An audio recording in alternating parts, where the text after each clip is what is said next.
Hello दोस्तों, स्वागत है आपका आपके अपने YouTube channel create wealth with Atul में। मैं हूं आपका दोस्त अतुल गोयल। आज हम बात करेंगे एनसीसी के बारे में, इंफ्रास्ट्रक्चर सेक्टर से जुड़ी हुई कंपनी। पहले भी हमने वीडियो जिस पे बनाए हैं और टारगेट्स काफ़ी ऊपर के थे। जब ये शेयर ऑलमोस्ट 44-45 के लेवल पे काम कर रहा था, उसके बाद 56-57 के ऊपर भी हमने वीडियोज बनाए थे और तब भी हमने बताया था कि ये शेयर 3 डिजिट में जाता हुआ आपको नजर आएगा। तो आप देख सकते हैं अभी इसके कुछ रिजल्ट्स अनाउंस हुए हैं और उसके बाद ये प्रेशर में है। क्या ये बाइंग अपॉर्चुनिटी है जो ऊपर से ये नीचे आ रहा है? क्या ये रिजल्ट वाकई में कुछ खराब थे जिसकी वजह से ये नीचे आ रहा है?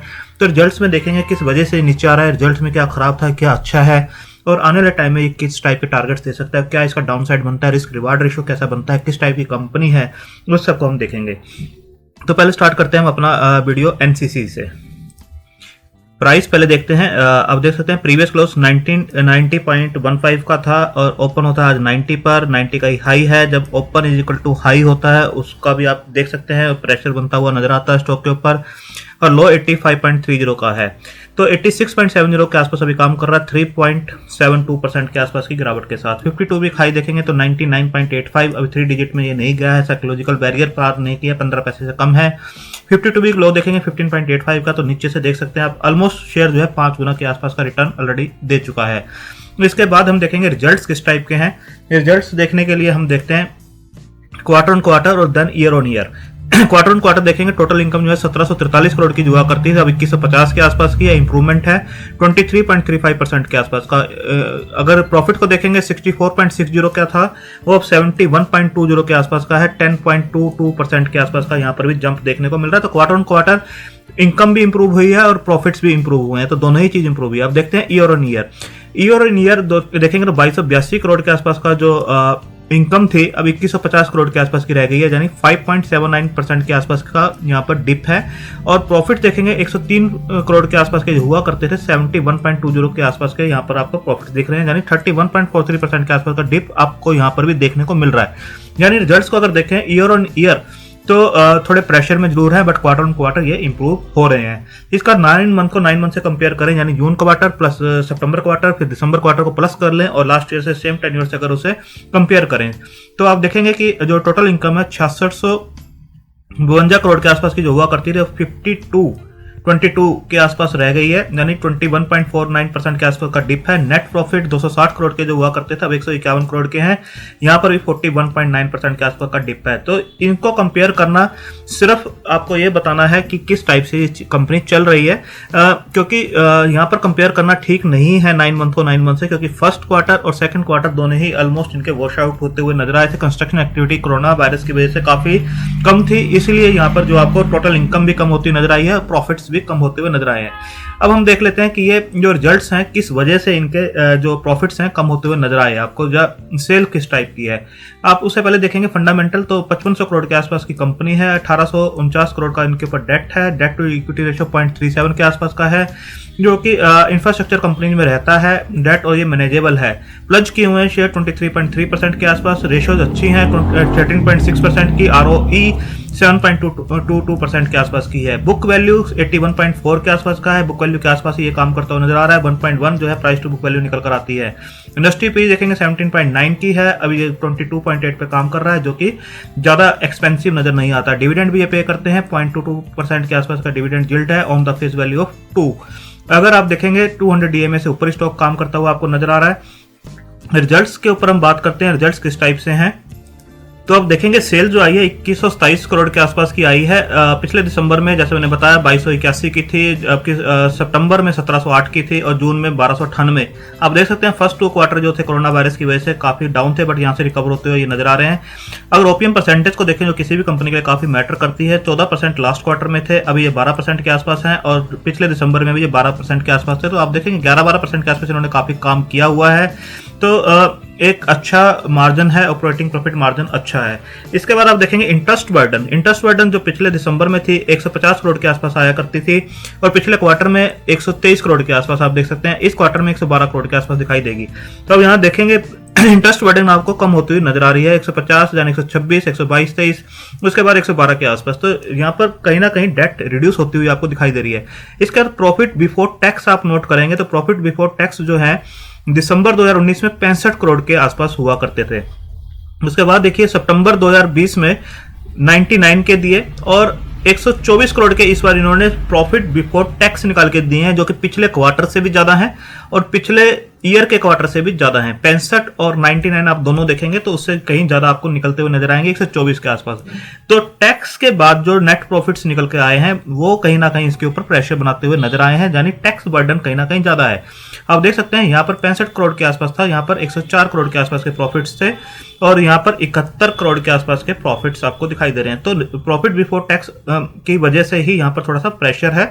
अदरवाइज आप देखेंगे ऑपरेटिंग प्रॉफिट मार्जिन काफी अच्छे इनके रहते हैं, ऑपरेटिंग प्रॉफिट मार्जिन परसेंटेज भी काफी अच्छी है और डेट रिड्यूस होते हुए दिखाई दे रही है। तो बिल्कुल भी इसके अंदर घबराने की और टेंशन लेने की बात नहीं है कि स्टॉक नीचे आ रहा है, एक बाइंग अपॉर्चुनिटी आपको दे रहा है, बिल्कुल बाय करके इसके अंदर चलना चाहिए।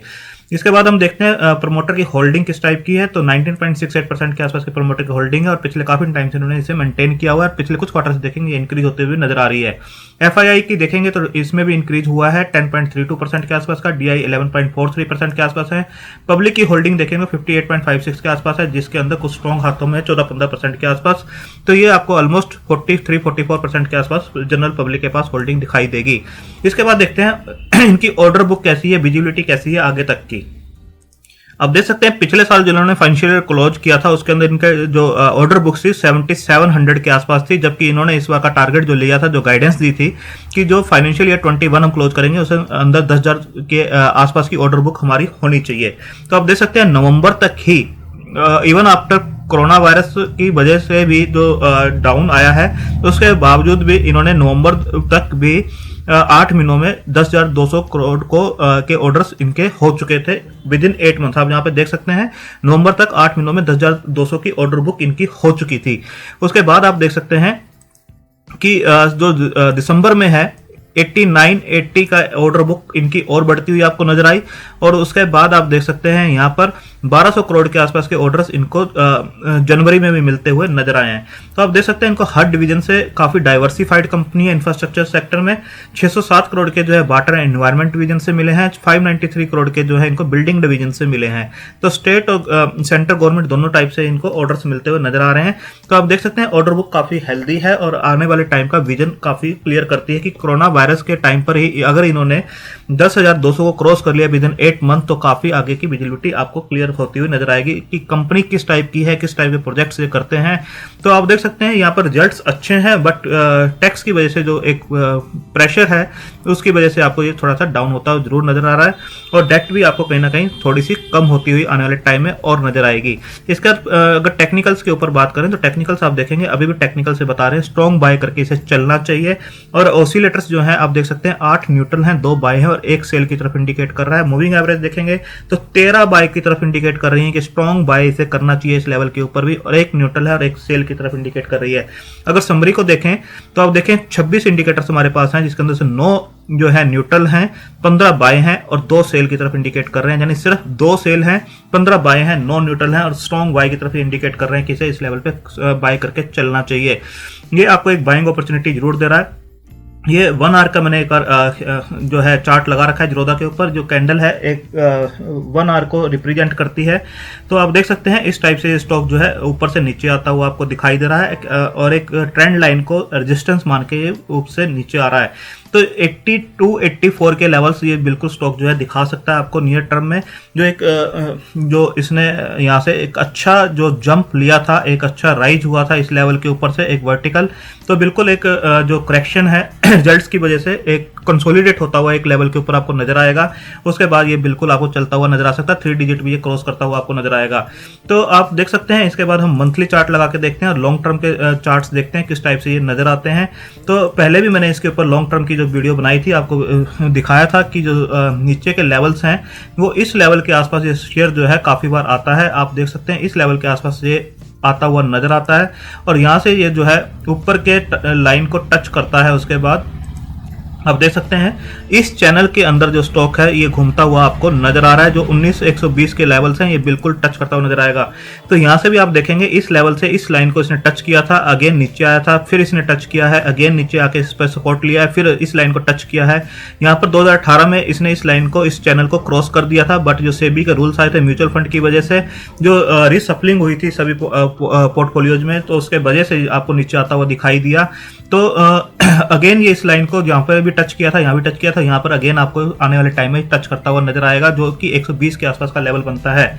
अगर ये इस लाइन को क्रॉस करता है तो ये बिल्कुल आपको 160 170 के रेंज के अंदर भी जाता हुआ दिखाई दे सकता है। आप देख सकते हैं यहाँ पर इस स्टॉक ने जो है इस लेवल के ऊपर भी 237 के ऊपर भी काम किया हुआ 2008 में बट अभी हम उसकी बात नहीं करेंगे, अभी हम नियर टर्म की बात करेंगे कि 120 के लेवल जो इमीडिएटली आपको दिखा सकता है। बाय ऑन डिप आपको करना चाहिए, एक बाइंग अपॉर्चुनिटी है। 82 83 के लेवल बिल्कुल ये शेयर नीचे आ सकता है इतने लेवल तक, तो आपको बाय ऑन डिप की पॉलिसी के साथ चलना चाहिए और टारगेट्स पहले रखने चाहिए 120 के, और अगर 120 को ये ब्रेक करता है तो ये बिल्कुल आपको 160 170 तक के लेवल भी आने वाले टाइम में दिखा सकता है। ओवरनाइट महीने 2 महीने में नहीं, बट आने वाले टाइम यानी आपको 8-9 महीने का टाइम इसे देना पड़ेगा। अगर आप 80 के ऊपर भी शेयर को लेते हैं, 82 तक अगर शेयर नीचे आता है लेते हैं, और 120 तक भी अगर शेयर जाता है, इस चैनल को टच करता है, तब भी आपका 50% के आसपास का रिटर्न निकाल के दे सकता है। तो आप अपने फाइनेंशियल एडवाइजर से डिस्कस करके अपनी होल्डिंग कैपेसिटी और रिस्क टेकिंग कैपेसिटी के हिसाब से इसके अंदर डिसीजन ले सकते हैं।